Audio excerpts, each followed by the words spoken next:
香噴噴嘅新鮮食物，一直以嚟都係狗狗嘅夢想。不如將乾真真又硬邦邦嘅食糧，改換成為軟綿綿又充滿水分嘅鮮食啦！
我哋可以因應唔同體型嘅狗狗，以及佢哋嘅飲食習慣嚟衡量每次食用嘅份量。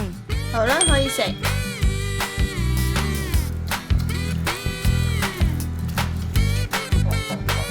培養狗狗吸收蔬菜營養嘅習慣，其實係會對狗狗嘅健康產生莫大嘅效益㗎。大家都一齊嚟為狗狗製作新鮮食糧啦！